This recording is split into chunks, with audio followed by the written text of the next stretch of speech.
artificial intelligence will completely transform our world.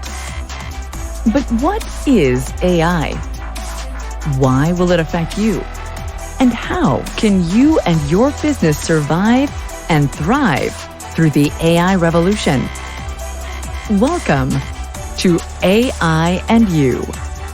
Here is your host, author, speaker, and futurist, Peter Scott. Welcome to episode 56. Today's guest is Przemek Chojecki. He is an AI entrepreneur with a PhD in mathematics and a member of the Forbes 30 under 30 list in Poland. He did his PhD in Paris at Université Pierre Marie Curie, then became a research fellow and a lecturer at the University of Oxford. After returning to Poland, he co-founded multiple AI ventures ranging from logistics to the fashion market. And I invited him to the show so you could hear the experience of someone originating from academia who decided to jump to the commercial space, why they did that and what happened. Right now, he focuses on Contentyze, a platform that enables people to create and manipulate text content in all kinds of smart ways driven by AI. He has a new book, Artificial Intelligence Business, How You Can Profit from AI, and there's a link to it in the show notes and transcript. We're going to talk about how some of today's AI that deals in text really works and what you can do with it. You'll hear Przemek mention the term DeFi a couple of times. That stands for Decentralized Finance, which is a new paradigm of conducting financial transactions using a decentralized mechanism like blockchain to cut out the traditional financial mega institutions. Here we go with the interview. Przemek, welcome to Artificial Intelligence and You. Thank you for the invitation. Happy to be here. Now, you have a PhD in this field. What was your PhD thesis about? Yeah, so my PhD thesis was called Periodic Lagrange Correspondence and Geometry, and it was on the verge of algebraic geometry and number theory. So pure mathematics. Pure mathematics. Pure mathematics. Very pure. And now you're an entrepreneur in artificial intelligence. Now, that's not a jump that a lot of people make. A lot of people stay within the orbit of academia, especially in pure mathematics, because, heck, that word pure has got a lot going for it, right? Who wants to become impure after that? Yeah, exactly. So what was it that attracted you to AI and the commercial sector? Yeah, sure. So there are a couple of things, I guess. So first of all, switching from mathematics to machine learning wasn't that hard because in the end, machine learning is very mathematical and making that jump wasn't that hard. But much harder was actually going from academia to business in the end. And that took me many years of growing frustration with the academic world to really make the switch. So the main reason for me was that I really like to have faster feedback loops and I want to have more impact. And what I mean by that is when I put my mind to something, I like to see some kind of interaction and results coming faster. And in the academic world, especially in pure mathematics, this feedback loop is super slow. Of course, it's understandable. We're solving hard problems and the whole process of publishing a paper, going through the review, peer review with that, going to conferences and so on. It's understandable, but it's definitely, in the end, I decided that it's not something for me. And I don't see myself doing that thing for the next 40 years with the same group of people. Because in the end, those were great people, but being constrained to this group of 200 people that you see at each conference around the world, it's not something that I wanted to continue for the rest of my life. And that was the primary motivation. So I really had a lot of fun with mathematics. I had a lot of great friends, but I needed to say stop at a certain point because I knew that I would be super unhappy if I were to go on with that for the rest of my life. And the natural point was that after I went to Oxford, I wanted to come back to Poland and see how the things changed because I was 7 years abroad altogether, 5 years in Paris, 2 years in Oxford. And after coming back to Poland, I decided that actually it's a great time to go into this entrepreneurial path and risk a little bit more. Mm-hmm. Yeah, and that was a great choice. There was many ups and downs along the way, but being again in my home country, in a place where I was born, that gave me a lot of motivation to make this switch. that would be much harder to do if I were to stay in the UK or go to the US, because I was thinking about that as well. And that's an interesting point. I want to pick up on that a moment, because a lot of people in the UK and especially the US would think that their environment was the one that was most conducive to entrepreneurialism. But here you appear to be contradicting that. And what's your experience been? Yeah, to be honest, that was purely because I knew the environment in Poland. So it was coming from academia where I don't know anything about the business world, and going into business, so establishing my first company, that actually seemed much easier to do for me in Poland, in a country that I know of. Right now, what I'm doing, especially with Contentyze, because Contentyze is established in the UK. But I would never start with establishing a company in the UK in the first place, because I wasn't confident in my entrepreneurial skills when I was starting. So I wanted to start like with the easiest possible thing. And from my perspective, the easiest thing would be try that in Poland, because if I fail there, nothing happens. Understood. So you went in search of faster feedback loops. How did those show up? What's some examples of how you were satisfied by your move into the commercial sector with the opportunities that came to you? Yeah, sure. So there are like many examples, because especially like, for example, building Contentyze recently, or before that, building like other startups, I just had experience with real customers who can tell you right away whether something is working, something is not working. So you don't have this phase of sitting for years over like the single idea and like thinking whether that would work or not. And in the end, it might not work. With especially building actual products, it's much faster. And this is the thing that I like. Be that building the SaaS product, be that consulting for a client, you get the feedback right away in a matter of days or weeks, and not months or years. And what sort of things have you done for those customers?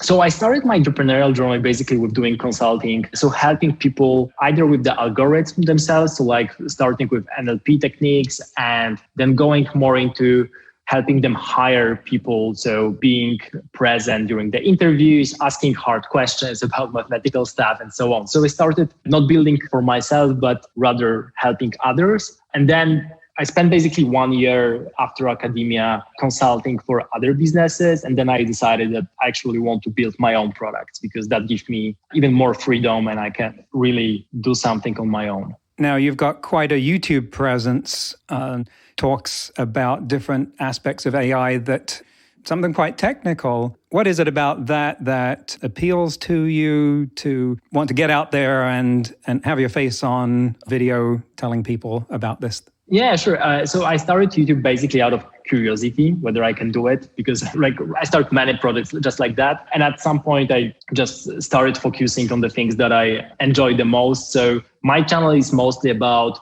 online education. And so especially like there are many things, like I love online education. I think it's like a great way going forward. And I talk about various language models. So I think like the most technical things are about the different transformers, like the GPT-3 and those kind of models, because this is what interests me the most, because this is what we use at Contentyze. Right. Now, GPT-3 is very hot. Well, GPT-2 was hot, but GPT-3 has really gone past that. So you say you're using that at your company, Contentyze. Is that right? Not really. So we have access to GPT-3, but actually we're using a modified version of GPT-Neo. So GPT-Neo is the open source version of GPT-3 that appeared very recently. And we have taken that, we have rewritten that to make it much faster. And we're using that. And the reason for doing that is we want to have more control over the models. Because if you're just using GPT-3, then you're basically dependent on the API, you're dependent on the pricing model of OpenAI, and you can't really fine-tune those models that well. You can't fine-tune GPT-3. And what do you use that for? So basically the goal with Contentyze is to make writing as easy as possible. So right now, 80% of our users, we have over 4,000 users right now, 80% has marketing background. So those people are writing blog posts, copywriters, SEO experts, people from the marketing agencies, bloggers, and they all have the need to write content regularly. So they need to write a blog post. And we want to help them with that. Maybe you can help me understand something about GPT-2, GPT-3 here, because we've talked about this family of them. And I know that they're trained on a huge amount of data on the internet. Is the GPT-3 engine the algorithm plus that data, plus the result of training it? or is it talking about the engine itself? Usually I think of a program as being distinct from the data that it processes, and you can process different types of data with it. But in GPT-3, it seems that the program is the data. Help me make that distinction. Yeah, sure. No. So actually that question is very valid. So maybe I can start with this. So actually GPT-2 and GPT-3 are the same models. If you look at the architecture, so how the neural networks actually look like, they're pretty much the same. The only difference is the amount of data that OpenAI researchers have put into those models. And that's the only difference, which means that the data part is really important here. It's not only about the architecture, it's also about the computing power that you give to those models and the data that you give to those models. Okay. Are there different versions of GPT-3 that have been fed different data? Kind of, because what you do is basically you feed the same data, but then you have what's really the crucial condition here is the number of parameters, and you can have more or less parameters. And those parameters are basically changing based on training them on this data. So you can think about that as like reading those texts. And the more parameters you have, the more subtle those models will be.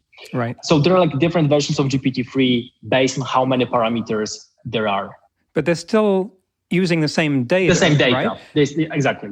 Is that all languages or is it just English? It's primarily English. So the training set, how actually OpenAI got it, was scraping the internet and following various links on Reddit, which means that even though they were looking for English text, there are occasional texts from like French, German, and other languages. And apparently that was enough for OpenAI, for GPT-3 to learn other languages as well. So it doesn't write as well in German as it does in English, but it can well translate English to German, German to French, and so on. Right. So is the hard work, the value proposition, if you will, of GPT-3, is it the algorithm? Is it the size of the hardware that processes this? Is it the data that it's given, or is it the hand-holding that it is given in order to process that data? Because where I'm going with this is I'm saying, well, why not take that and feed it Mandarin Cantonese? Now you have something that could do those same things in that language. Yeah, sure. So basically, all three things are valid here and are important. So let me talk about that like one by one, so it will probably be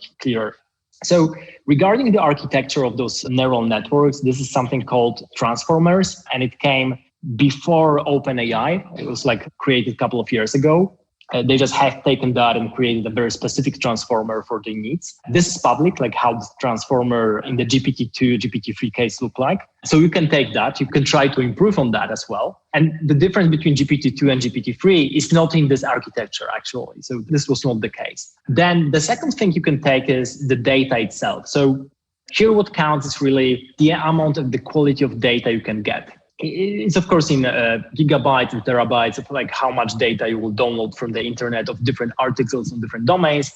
And there's like different questions of like how clean is this data, meaning like how well those texts are prepared, or like whether they really cover all different subjects for the machine to learn how the language operates and so on. So if you were to go for Cantonese, then you would have to prepare this kind of data. And I guess it would be maybe I don't know enough about the Chinese internet to really answer that question.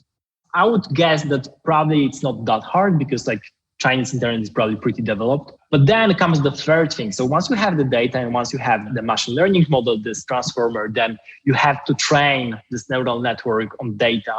And that when it gets complicated, because actually to really train this huge model, by huge, I mean there's like billions of parameters within the model, and then you have gigabytes and terabytes of data, then you actually need a lot of computing power. And that's where it really gets complicated, because by rough estimates, OpenAI has spent something like $10 million just on training the models. So just on the computing power. So that's actually the most problematic thing here right now, is that if you're like a smaller company, or like if you're like a group of researchers, like an individual researcher, then you can't really improve on that because you don't have the access to those kind of computing power.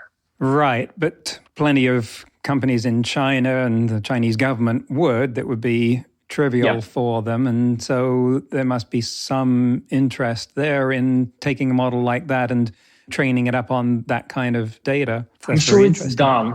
Yeah, to be honest, I'm sure it's done. Because if you have the access to the power, so like Alibaba or like some of those Tencent or some of those big companies, I'm sure they've done it already. Now, you have some other interests in AI, like art. Is that a hobby for you? Yeah, it's definitely more of a hobby. It's like just a couple of hours per week, basically. I've been creating art using different style transfer methods for a couple of years now, but I was always on the side. So what's AI art as you practice it? Yeah, so I practice basically different style transfers method. So style transfer is basically taking an input in one image and then using a particular style taught on, for example, Picasso paintings or Van Gogh paintings, and then redoing the original image. So you can, for example, take a photo of your cat, give that to the machine, and then repaint that cat as would Picasso do. That's like the simplest example of what I'm doing. It's like those music examples that were popular a few years ago where you would have an AI play Gershwin in the style of Beethoven or something like that. And Exactly. now you can render the Mona Lisa in the style of Van Gogh. Exactly, yep. What sort of things have you done with that you're proud of or surprised or amused by? So I tried with different pixelated art. So like pixelating celebrities' photos. That was fun. It's really a side hobby. I mean, I've done many transfers to Picasso style because apparently like Picasso style tends to be pretty interesting when you just transfer standard images like cats, dogs, or whatever, like humans in general. Yeah, there are like things like that. Also, I've been taking like older paintings of the old masters from 14th, 15th, 16th century and redoing that with Picasso. That was pretty interesting as well. Where can we see some of these? So you can actually go to the website Aya NFT, so AIANFT.com. Great. And I was just about to ask if you can market these as NFTs, but sounds like you're doing that. Is that right?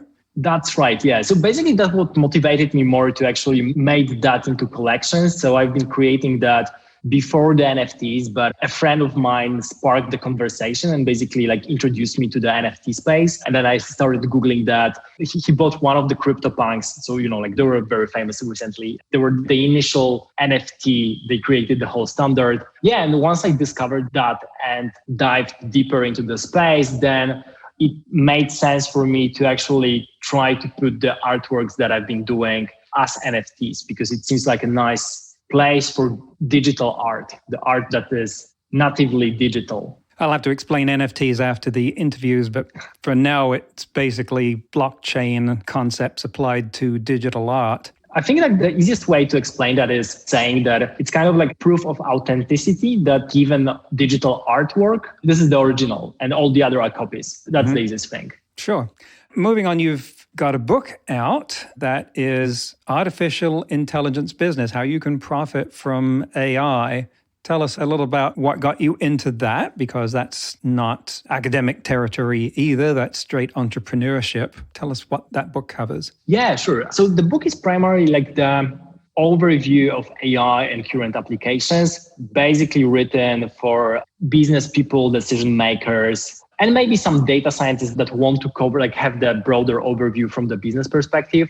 What got me into that was basically I started writing that before starting Contentyze. So I was writing that back in 2019, beginning of 2020. And in general, the 2019 was the year I started to write quite a lot. I was always writing. Writing was my passion as well as reading. And this book was basically the final piece of writing that I did. And also, I used a little bit of GPT-2 at the time to generate parts of that. So that was also an experiment for me. Can I write much faster using GPT-2 and other algorithms? And the answer was yes. So actually, I published hundreds of articles on Medium using GPT-2 and other algorithms, and they went pretty well in the end. What is that experience like? As a writer, I am intrigued. I'm working on my next book myself, and sometimes when I type stuff into Google and it suggests the next word is a good choice, and so are the next two. But this is going beyond that. What is that experience of writing with a transformer like? So it's pretty similar to actually Google suggesting you something, but it can suggest you the whole next paragraph. So the way I was working with that, and I'm still working, is that especially when I'm writing intros, like writing a general description of something, because it's good at broader subjects and not really good at very specific, very technical things. So transformers are really good at continuing the thought you have started. And I often use it as kind of, especially when I'm blocked, thinking about where to go next from that kind of thought. It gives me possibilities for continuing that thought. So I literally just click generate whenever I'm stuck and see what are the options. And I can edit that, continue by myself, or generate more. So the way it works the best is probably like generating the next 100 or 200 words from the place you started. I see. Sounds good for blog posts, I would say. And definitely, yeah. We're in a content-hungry world, so this is definitely intriguing. So talking about your book, talking about NFTs, transformers, you're on the leading edge here. So if anyone can see what's coming up next, we should be asking you, what do you see as the progress in these areas that you're familiar with in the next 2 years, say? It's really hard to say because basically it's hard to predict innovations because I can say the obvious thing. So GPT-4 will be coming, so bigger transformers, better models to write. That's on the AI front. But generally, I believe in the world that is working smoothly without intermediary agents, thanks to both blockchain and artificial intelligence. And what I mean by that, it won't probably happen in the next 2 years. It's more like 5 to 10. But what the blockchain allows you is basically have legitimacy and have trust. So have a way to confirm some kind of transactions in a decentralized way without needing to have a bank, without need to have lawyers. On the other hand, what artificial intelligence allows you is being able to automate and optimize certain processes that are repetitive, boring, and basically that doesn't require human creativity to go on. So altogether, if you take that together, then what I'm saying in the future is the world where you just have a very easy way to unbound your creativity. Like humans primarily will be working with creative things, or the mundane task will be taken care of by machines. But that won't happen in the next 2 years because the problem is, in general, with the point of entry is still pretty high. Well, something will happen in the next 2 years. It's not all going to happen in the next 2 years, but that's an interesting pairing there of AI and blockchain because there's not conceptually a lot of overlap. One is a way of securing information and the other is a way of creating it. But you're saying that these two things together create new possibilities. And I think that you're onto something very important there. I wonder if you can say some more about, for instance, what sectors of commerce would be affected the most by using these advances in both blockchain and AI. Well, if I had to guess, probably finance will be the first. And the reason for that is we already have the huge DeFi movement, so decentralized finance. Because on one hand side, you have many different smart contracts that allow you to save more money actually doing everything in stable coins. So you just transfer your dollars into USDT, USDC or something, and then you actually get access to saving accounts, which gives you like 6% per year, which is unheard of in a banking world. And actually it makes sense because you don't have the intermediary agents. You don't have to rent real estate for the banks. You don't have to hire bank clerks and so on. On the other hand, you also have the same kind of revolution on the startup front with all the fintechs. You have a lot of startups that are using AI to actually maybe suggest to you the optimal portfolio for stocks or like suggest to you how you can save more money. And I see the way like you could probably connect the two. And that would be the first like real connection. You could probably make some kind of a DeFi that's at the same time a fintech powered by AI. A lot of buzzwords, but if something is going to happen on the verge of blockchain artificial intelligence that is significant, probably the first thing would be in the finance world, because that's where the money is literally. And where do you see Contentyze going in the next couple of years? I just want to make writing as easy as possible for anyone. So my end goal for Contentyze is having a platform that allows you to write really easy. So have a tool for basically anyone. So a little bit like Canva for writing. So I don't know if you use Canva. I really like Canva for like presentations because, like I don't have any graphical background, but actually Canva allows me to create presentations really quickly. And they're looking really well compared to the fact that I don't have this background. And I would like to do exactly the same thing for writing, which means that content or just written words is the primary way we communicate. And I would like to have a tool that would allow people to write and have the average level of the written text much higher. So that if even you have any kind of dyslexia or if you can't write for one reason or the other, Contentyze would help you to get better content. It would make your grammar better. It would write in the style you wanted to write. This is like a Photoshop for language. Yeah, exactly. Photoshop for writing, basically. Oh, well, I must have a look at this. I'm still probably behind the times in my writing techniques. It's why it's taking so long to get this next book out. All right, Przemek, thank you very much for coming on the show. It's been a pleasure having you here. For people that are thinking, wow, this is so cool. First of all, they want to find out more about what you're doing. Where do they go to do that? Either Twitter or LinkedIn. I think I'm happy to connect with people on LinkedIn or just follow me on Twitter. That's super easy. Great. We'll put your handles there. And then for people who are also young, starting out in this field, maybe they're in academia or they're thinking, how do I get a leg up in that space? Do I need a PhD in pure mathematics? Maybe they're working on one and they're thinking, maybe I want to make the jump as well. What would you advise people who are trying to consider their options at that stage of their career development? I think the best advice is just going out and trying to do things, even on the side. Especially in the beginning, you don't have to be 100% into something. You can do something as a side hustle in a way, just to try it. That was the way I was quitting academia. Like quitting academia literally took me like 3 years to really do it properly. And just because I was scared, it's normal to be scared, I guess, especially if you're making these huge changes. So going with small steps, one at a time, and just learning something every day is probably the best thing you can do. But learning and trying things is the best. I think that's really illustrating just how accessible this technology is now. If you were in computing 40 years ago, you had to be at a place where they would give you access to this giant machine in an air-conditioned room that cost several $1 million. And if you didn't have that, then you weren't going to get to play. Now you can do a large amount of it for nothing. That's not to say that people aren't spending millions of dollars training transformers, but you can still do so much as a researcher to develop a career without spending any of that, correct? Yeah, that's correct. So for example, Google is great here because there's something called Google Collaboratory, which is like Jupyter Notebook working on Google Cloud. And they're giving you access for free, like a small GPU of like, I think 12 gigabytes of RAM, which is fine for some applications. And it's really great. You wouldn't think that possible like a couple of years ago. And literally people are writing papers using Google Collaboratory and you don't have to pay anything to do research.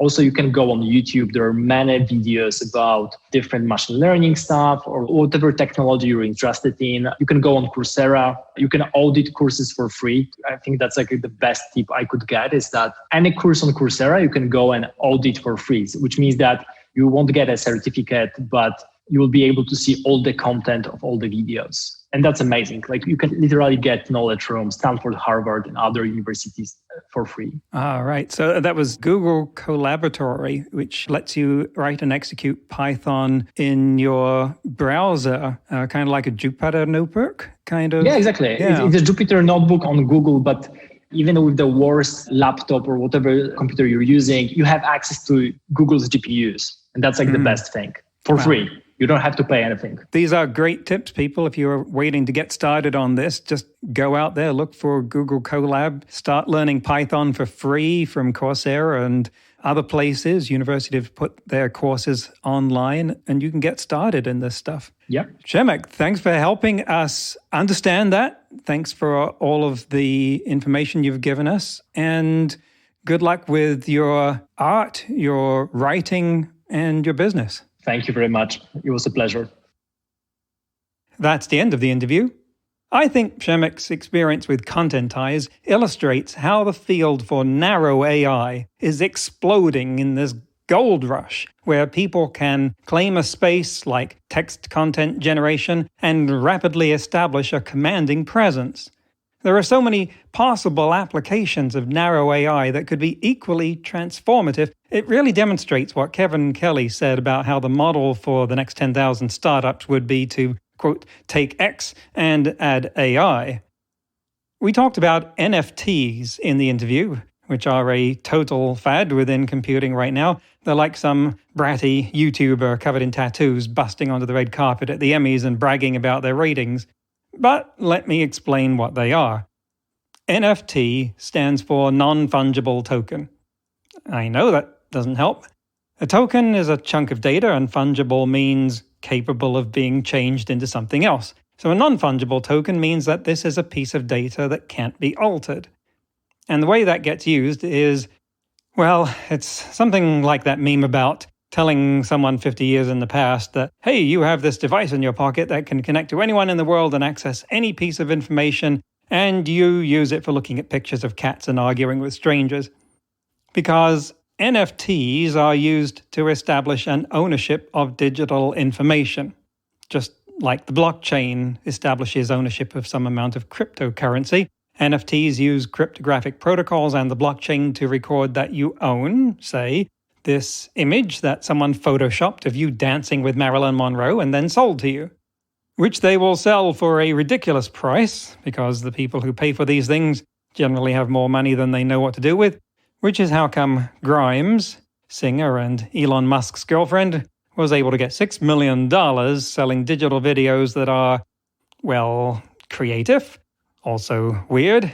They have images of cherubs floating around a monolith covered in butterflies, don't ask, and have an original song by Grimes as the audio track. Let's not get into whether they're worth that, but you may be asking how come information, ones and zeros, could be owned by anyone when ones and zeros can be copied.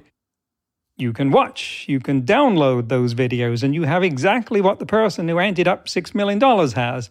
And by the way, that's nowhere near the most expensive NFT ever sold. It's not like the Mona Lisa, which there's only one of and cannot be copied, and you can only see it in one place. So what's the point? The point, and it's a very small point, is that the blockchain has recorded that the buyer of those digital videos is the owner of them, and we all decide to agree that that is the case, and that the blockchain provides an irrefutable record that they are the owner. So they have bragging rights. The record of their ownership cannot be changed because it's on the blockchain, and the cryptographic signature applied to the actual digital video ensures that the record is tied to that exact video itself and cannot be copied on the blockchain. You can do this with anything. For instance, Twitter CEO Jack Dorsey tweeted a link to a tokenized version of the first tweet ever written, where he wrote, quote, "Just setting up my Twitter," end quote. Yes, that was all of it. And the NFT sold for $3 million. If you're underwhelmed, join the club. I spared you some of the even more ludicrous applications like crypto kitties, which I refuse to explain. This is the latest way for Hollywood types to show that they have too much money. Maybe one day it will be used for something more meaningful, like establishing title to your house. But now you know what an NFT is. By the way, on the last episode, I wasn't quite correct in what I said about Volkswagen and their cheating on the smog tests. There was deception, deliberate deception, but rather than lie about their emissions, which isn't meaningful because the emissions are measured externally, they programmed the cars to detect when they were on an emissions test stand, and then changed the engine mode to one that reduced emissions at the cost of performance, which no one cares about or even notices on a test stand. In today's news ripped from the headlines about AI, Google Maps, hands up everyone who uses Google Maps to tell you how to get from one place to another, is improving the accuracy of its prediction of when you'll get there through AI. It's already 97% accurate, using a combination of historical traffic patterns and live traffic conditions to understand current traffic patterns. But that's not good enough for Google. They want to understand future traffic patterns. If you think about, say, planning a drive from Bakersfield, California to San Diego, leaving at 5 o'clock in the morning, the traffic conditions in Orange County are going to be rather different by the time you get there, so a prediction based on the current conditions will be off. So, Google is using graph neural networks from DeepMind AI, which also considers data on the time of year, road quality, speed limits, accidents, and closures. This has increased accuracy by up to 50% in places like Berlin, Jakarta, Sao Paulo, Sydney, Tokyo, and Washington, D.C. This technique is what enables Google Maps to better predict whether or not you'll be affected by a slowdown that may not have even started yet. In next week's episode, I'll be talking with Charles Radcliffe, a serial entrepreneur who has focused his career on solving tough technology challenges for some of the world's largest organizations and was until recently head of AI at Fidelity International. That's next week on AI and You. Until then, remember, no matter how much computers learn how to do, it's how we come together as humans that matters. That's all for this episode of AI and You. Please leave a rating and comment and share with your friends. Get the book Crisis of Control and see more videos and articles at aiandyou.net. That's aiandyu.net, where you can also send us your questions. Thank you for listening.